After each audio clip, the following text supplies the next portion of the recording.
Opel siūlo plačią automobilių gamą nuo mažo hatchbacko iki didelio crossoverio. Per platybę skirtingų kėbulo formų populiariausi yra crossoveriai. Opelis siūlo 3. Tai nuo didžiausio Grandlando, Frontera ir Opel Mokka. Grandland ir Fronteros apžvalgas galite rasti mūsų YouTube kanale. Prenumeruokite jį, kad nepraleistumėte naujausių apžvalgų. Šiandieną pakalbėsime apie Opel Mokka. Miesto vairuotojų širdis užkariavęs automobilis, ir tai visai nenuostabu, kadangi šis automobilis yra patogus, komfortiškas ir manevringas miesto keliuose. Opelis 2025 metais nusprendė atnaujinti šį modelį. Tad šiandieną sužinosime, ar jisai tikrai vertas dėmesio ir ar tikrai daug komis pasikeitė. Nemažas pokytis įvyko priekinėje automobilio dalyje, tai išdidus Opel Blitz dizainas komponuotas į automobilio vaizdo ir priekinį dizainą, tai būtent susilieja su LED dienos žibintais. Jie puikiai pasitarnaus tamsiu paros metu bei prastomis rūko sąlygomis.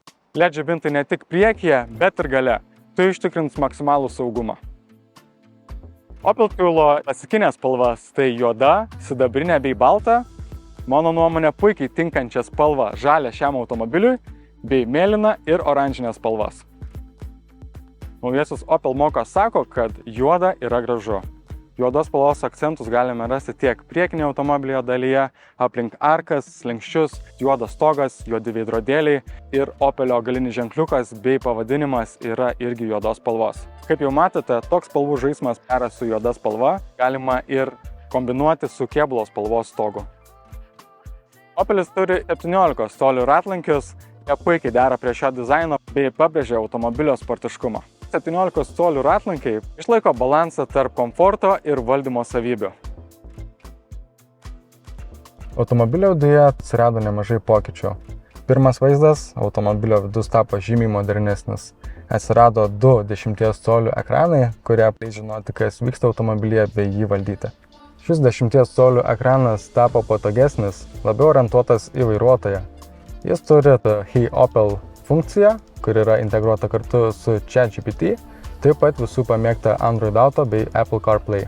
Kiekvienas Opel Mokka vairuotojas gali susikonfigūruoti ekraną pagal savo poreikius ir kad jam visi mygtukai būtų po ranka ir patogioje vietoje, taipogi jis yra tikrai spartus ir greitas. Kaip ir šis ekranas orientuotas į vairuotoją, taip pat ir priekinis skydelis irgi taip pat orientuotas labai į vairuotoją, kadangi jo dizainas leidžia žinoti aiškiai, kas vyksta su automobiliu, bei jums pateikia visą reikalingą informaciją. Šio automobilio salone jūs nustebins muzika, kadangi yra 6 montuoti garsiakalbiai.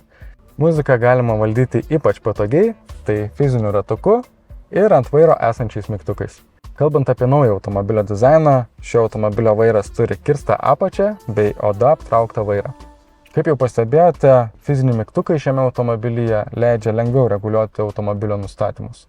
Funkcionalumas tęsiasi ir klimato kontrolės valdyme, kadangi ji yra valdoma fiziniais mygtukais ir turi 2 klimato valdymo zonas. Prie klimato kontrolės valdymo taip pat rasite ir šildomo vairo mygtuką bei šildomas sėdynės. Ir komplektuojant turite ir šildomus veidrodėlius. Šios sėdynės tikrai patogios, turi šoninį prilaikymą, nors ir salone dominuoja tamsios spalvos, bet jos išsiskiria savo dizainu, kadangi turi nemažai pilkų elementų bei tikrai įdomų raštą. Praktiniai sprendimai nebuvo pamiršti. Trumpomis kelionėmis ypač pasitarnaus jums bevėlės telefono krovimas. Automobilis turi berėmį, automatiškai pritemstantį galinį veidrodėlį, kuris gerokai sumažins jūsų nuovargį ir padidins matomumą tamsoje.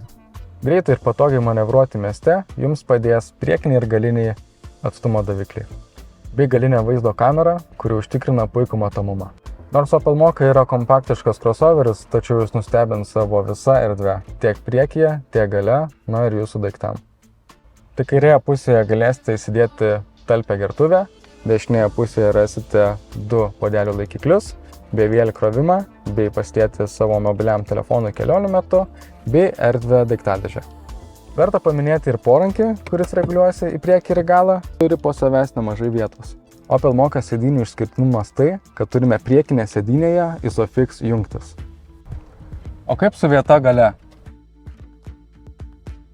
Viskas priklausys nuo to, kas gale sėdės. Jeigu vaikai, išspręsite 2 problemas vienu metu, kadangi turime 2 USB jungtis. Opel Mokka pasirinko šiek tiek būti santūresnė, todėl gale nelabai daug ko rasite. Apart lietuvių durise bei Isofix jungtis. Priklausomai nuo jūsų komplektacijos, sėdynės gali būti tiek medžiaginės, tiek pusiau odinės. Šio automobilio bagažinė atsidaro gana neįprastai. Turime mygtuką virš numerių ir atsidarius pamatysime, kad automobilio bagažinės talpa yra 350 litrų. Nulenkus galinės sėdynės, talpa padidėja iki 1105. Norint daugiau praktiškumo, turime dvigubos bagažinės grindis, ypač pravers elektromobiliam, kur galėsite laikyti savo įkrovimo laidus. Verta paminėti ir elektrinę Opel Mokka versiją, kuri turi 54 kWh ir pagal VLTP jūs nuveš virš 400 km. Opel Mokka gali ne tik toli nuvažiuoti, bet ir priimti 100 kW galią. O visą tai išvertus į buitinę kalbą reiškia tai, kad nuo 20 iki 80% įkrausite per 30 minučių. O jei namie turite 7 kW įkrovimo stotelę, tai nuo 0 iki 100 pakrausite per 7 valandas 30 minučių. Tai reiškia, kad vakare prijungus laidą, ryte rasite automobilį su 100% baterija. Kaip jau turbūt žinote, elektromobiliams reikia pašildyti bateriją, kad ji kuo efektyviau veiktų. Tai jums padės šilumos siurblys, esantis šiame automobilyje. Jeigu jums arčiau širdies vidaus degimo variklį, Opel siūlo 1,2 turbo benzininį variklį, kuris turi 130 arklio galių. O jeigu norite didesnės kuro ekonomijos bei gauti didesnę važiavimo dinamiką, siūlyčiau rinktis hibridinę šio automobilio versiją, kuri siūlo 145 arklio galias, nuo 0 iki 100 įsibėgėja per 8,2 sekundės.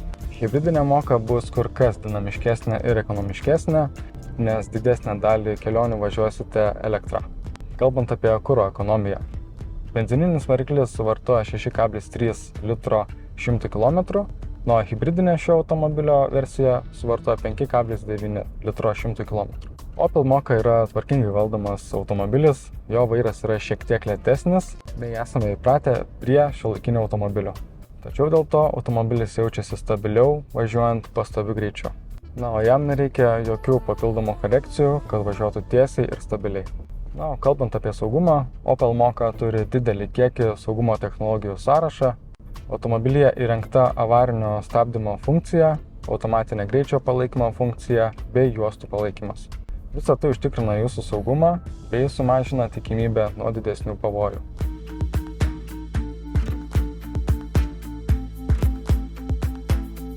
Opel Mokka dar kartą įrodė, kad mažas miesto crossoveris gali būti inovatyvus, praktiškas bei stilingas.